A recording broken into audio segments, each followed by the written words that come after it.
Hello chickadees, welcome back to my channel. Today we are doing part 3 of the story of my addiction. Today we're wrapping it up with how I got sober and what recovery has looked like for me. So let me pull up my notes. Hello? Okay, let me pull up my notes and then we'll get started.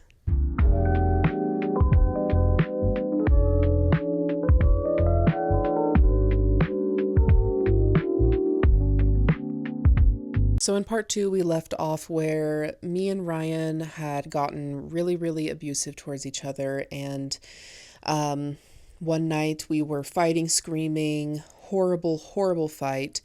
And we got the cops called on us. And so that night, I don't know what happened. Ryan, I think, does, and I'm pretty sure that he's told me multiple times, but my brain won't let it sink in. My brain won't let me remember. So maybe I'm just not ready to process it. I don't know what the hell is going on there. So all I remember from that night of getting arrested is all of a sudden I came to sitting cross-legged in the hallway right next to Ryan, right outside of our hotel room. And I just remember the officer asking me what my social was and what my name was, and I couldn't remember either. My brain was mush, and that's actually like a real thing. It's called wet brain. It's something that alcoholics develop where your brain is literally turning to mush. Luckily for me, I stopped before it got really bad, so it was reversible, but for some people that shit's for you for life. Like, your brain will always be that way. So the cop really rough handled me. He dragged me downstairs, not literally dragging me, but we went downstairs and he actually did push me into the back of the car because I was like, absolutely not, I'm not getting in this car. And again, I do not remember what happened leading up to that moment of like him asking me for my information. And so I didn't know why I was being arrested. I had no conscious awareness of that going on. And so in the back of the car, all I remember is saying, "Where are you taking me? What's going on? Why am I being arrested? What is this?" Like, and he just kept telling me to shut the fuck up, and that he kept saying, "I don't want to talk to you and you don't want to talk to me." And I was like, "I do want to talk to you. I want to know where the fuck I'm going. Like, where are you taking me?" I was scared. So they took me to the local jail, and me and Ryan were sitting next to each other, both cuffed. So we were cuffed to like this cement bench. And I was still coming in and out of reality. And Ryan, I kept looking at him and I was crying. And I was like, "Do you still love me? I'm so sorry." Because I felt like it was all my fault. I was like, "I can't believe this is happening. Like, please don't leave me. I'm so scared." Like, I was terrified. And there were these two guys that were sitting on the other side of the bench. And I just remember looking over at them and just like feeling so fucking embarrassed. I was in booty shorts too. Like, I was in like this really ratted up t-shirt and booty shorts. And so I felt really exposed, really vulnerable. I didn't know what was going on. Ryan wouldn't talk to me. Like, it was horrible. It was one of my lowest moments. They ended up separating us and they took me into this waiting area and they took Ryan somewhere else. I was taken and sorted into drunk tanks. Or sorted into a drunk tank, and I was held there overnight. I was given one phone call. I called my dad, and he told me basically like, "Wow, that's really shitty. That's awful. I can't believe that happened to you." And that was it. He couldn't come pick me up because he was at work.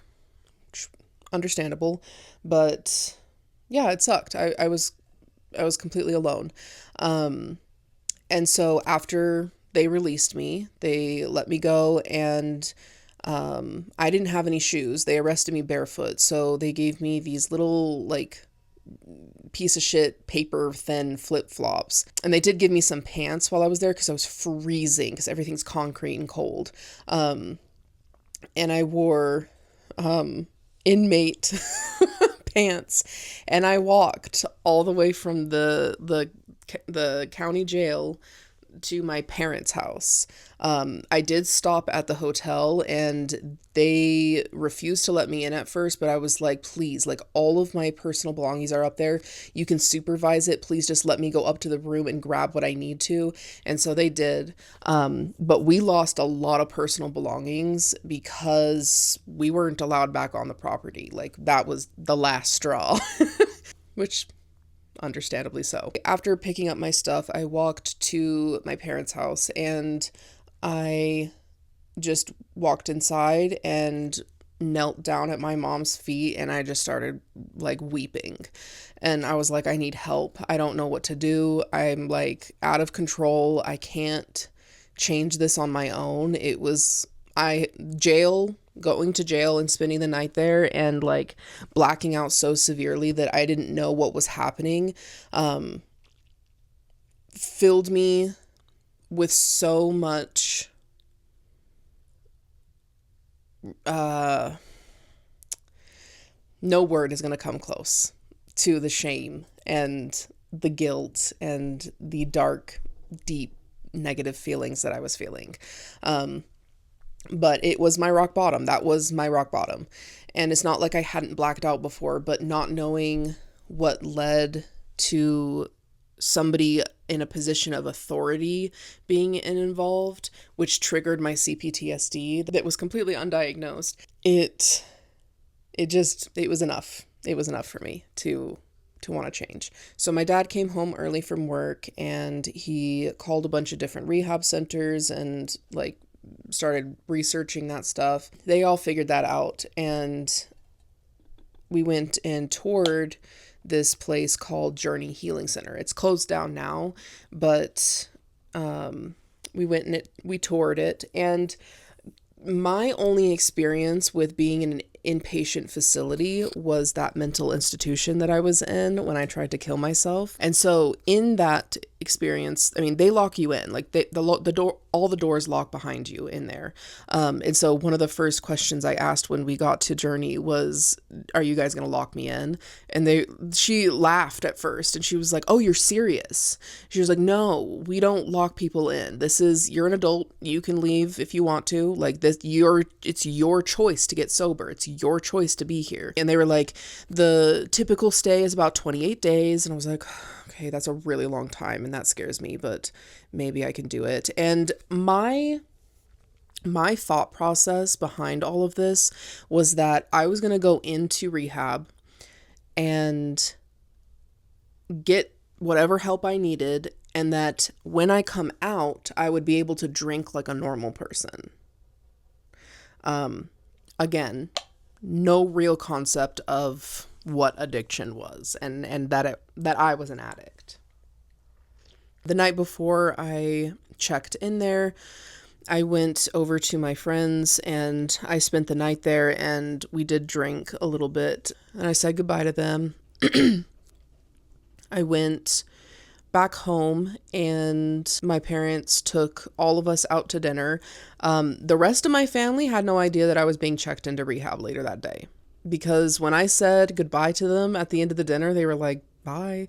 Like, we're not a super, like, we're not like hugging, saying goodbye, I love you every time we say goodbye to each other.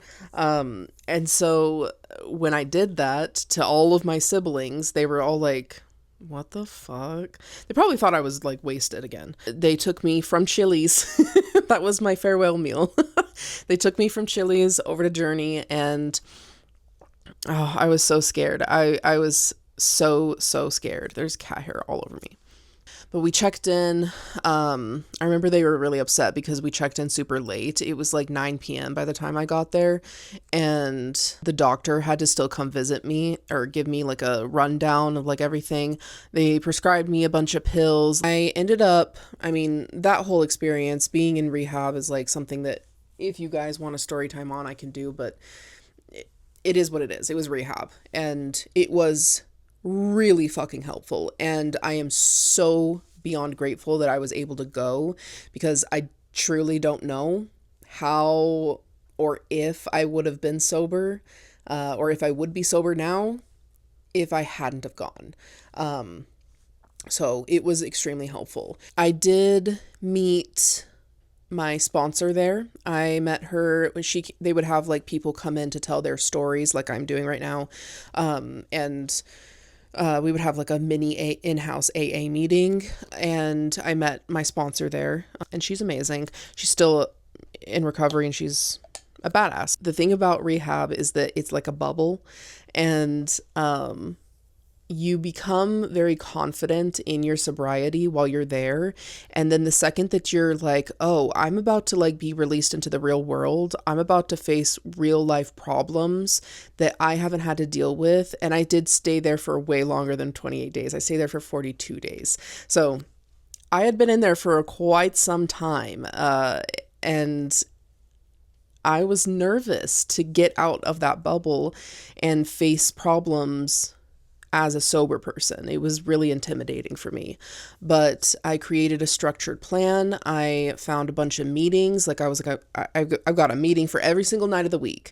I've got my sponsor. I'm going to start doing the steps and all of the stuff. So my sobriety date is September 9th, 2015. So it's 9/9/2015. And I did get it tattooed on my wrist, which is a big no-no and a big like scary omen within like the AA community. But I didn't care. I was like, no, this is it. Like I'm sober. It's fine. Yeah, I left that place around October 28th-ish. I don't know. It was like right before Halloween. The day that I got out was the same day I had to go straight from Journey to the courthouse and settle my case there for underage drinking and domestic violence. I like gave my whole spiel about how I had been like 42 days clean, and that I had made all this progress, and my treatment center wrote me a letter of like a voucher letter.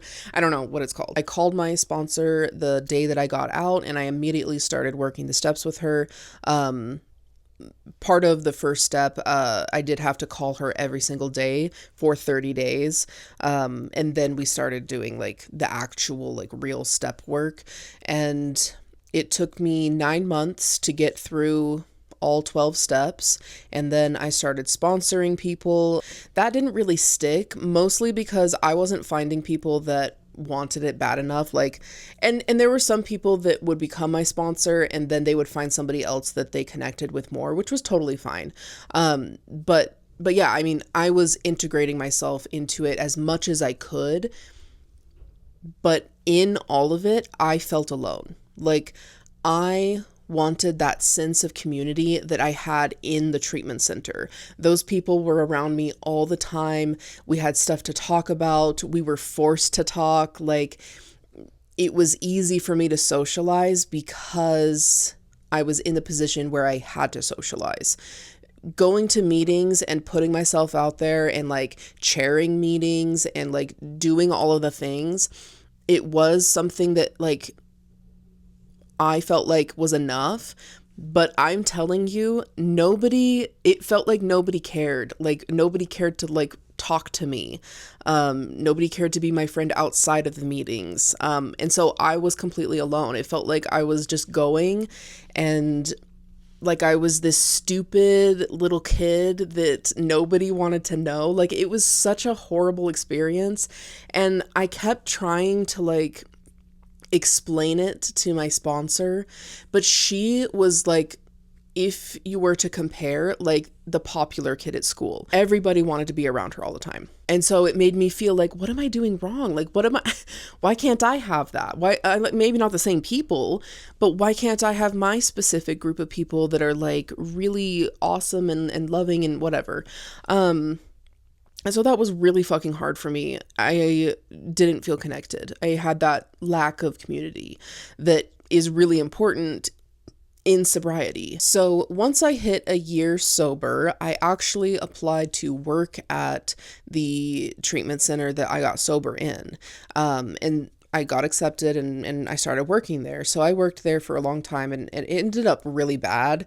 But I loved it at first. Like, it was amazing. And I felt so adult. I was so proud of myself. At the end of it, I mean, if you watched my other story time on like how I became self-employed, then you know I just don't do well working for other people. I'm a very big entrepreneurial spirit, and that's what I need to thrive. But it lasted for as long as it did, I think that it's the sense of like no community, and just the fact that I am meant to work for myself, that it just what didn't work out for me. At the end of my time working at Journey, I started to really crave to smoke weed, and having my only sober experience been AA and whatever I truly believed that if I smoked weed, it was going to be the end. Like, that if I smoke weed, it's going to lead to the next thing, to the next and the next, and then eventually I will be right back in that space getting arrested again. And while that is true for some, I believed it was true for all. I had this really intense black and white thinking. And I will say, AA is wonderful. It is a cult, and it may not be the best thing for somebody that is autistic or somebody that struggles with certain types of trauma, like CPTSD. It may not be the best thing. Tallulah, ma'am, what are you doing? You want to sit on my lap? Eventually, I sat my husband down and I was like, because he still smoked weed every once in a while, and he still drank every once in a while. I sat him down and I was like, will you buy me weed? And he was like, no. And I was like, okay, I'm going to do this with or without you being a participant in it. It's something that I feel like I need to do. And if you don't want to be a part of it, that's fine. But just know that it's something that I'm going to do. He was like, okay. So he had some resistance to it. But he ended up getting us some weed, and I smoked, and it was terrifying. It was horrible. It like sent me into this like anxiety spiral, where my hypervigilance became all consuming. It literally felt like I was tripping, like on a psychedelic. And I was like, oh wow, my tolerance is fucked. I actually have a memory of writing down in my journal, like, I had a good time, but it's not something that I could do every day. Sure enough, I started to do it every day. And I am the budget maker in my household with Ryan. I am the person that makes our budget. We stick to it, and that's how we live financially. The budgets that I was making really centered around being able to afford weed. And so I was cutting costs here, cutting costs there. And I remember sitting in the living room trying to like figure it out like a mad woman. And Ryan came in and I was like, okay, here's the deal. If we do this, if we cut costs here, if you eat lunch at your work, and like, cause he worked at Subway at the time, I was like, if you do all of this and if I do all of this, then we can figure it out. Like, we can make it work. And he was like, whoa, we need to stop. And I took that as like, I'm putting up a boundary. We're done. You're cut off. We're never smoking weed again. You can't handle it. And I felt such relief. And I was like, oh, you saved me. Like, I wasn't going to be able to stop myself, and you finally did it. And I was crying, and I was like, I hate being an addict. I hate that I'm so obsessive. Like, I can't just let it be. I'm never going to experience what it's like to just consume things normally. And he was hugging me and he was like, no, like, it's fine. We'll smoke again eventually. Just right now it needs to be a break. And immediately I felt that like other side of me was like, oh, thank God he's not cutting me off. So immediately I knew that smoking weed and dabbling in the realm of mind altering stuff was going to lead me to a place of addiction again. But I couldn't advocate for myself. I couldn't.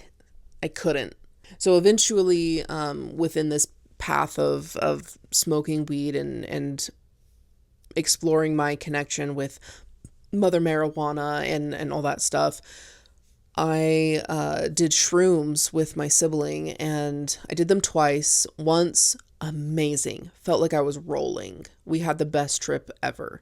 The second time, the second that I swallowed them, I knew I had fucked up. Like, I was like, get this out of me now. Like, get it the fuck out of me. We have done something bad. The first trip was the shrooms way of saying goodbye to me. Like, we've had our run. I've taught you what you needed to be taught, and be free, my child. And the second time it was like, what the fuck did I just say? I said goodbye, bitch. And it was the worst trip I had ever experienced. Me and them. Like, we both had a horrible time. It never went beyond that. I never did any more like other psychedelics. I never started drinking again. That was the one thing that I was like absolutely not, hard no on. But the weed, smoking weed, I was spending a pretty penny on that. That was my entire income. That's where it was going. And I was not, we weren't paying rent. And it got really toxic, really bad.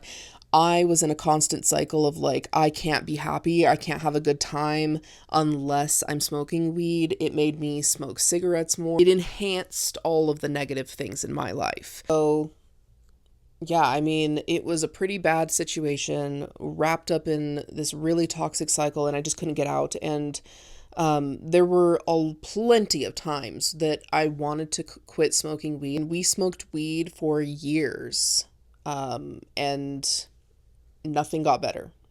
Everything got worse. And I couldn't let it go. I was like one of those really toxic white hippies that was just like, I am peace. I experienced really bad spiritual psychosis too. So on April 30th, 2023, I quit smoking weed. I was like, enough is enough. I know that you don't struggle with this, and I know that you love weed, speaking to my husband. I can't continue to do this. This is ruining my life. I feel paranoid all the time. I'm turning into an agoraphobe. I can't leave the house. I don't enjoy anything anymore. I am miserable. And so I put my foot down and we stopped smoking. That was like one of the hardest things that I had to do, and nobody was going to do it for me. Everybody was enabling me, and it was just up to me. I'm glad that I quit smoking weed.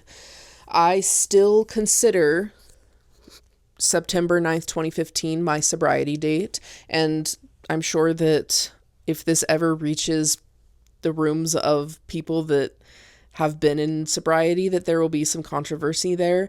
That's okay. It's not your sobriety date to deal with. So on July 13th, 2023, a few months after, I quit smoking cigarettes. And ever since then, I haven't ingested a single mind-altering substance. So yeah, I just celebrated 2 years weed-free and 2 years cigarette-free. And in a couple months, on September 9th, I'll be celebrating 10 years sober. So I'm very excited. So that's my journey. And I just want to say that if you're like freshly sober, I understand.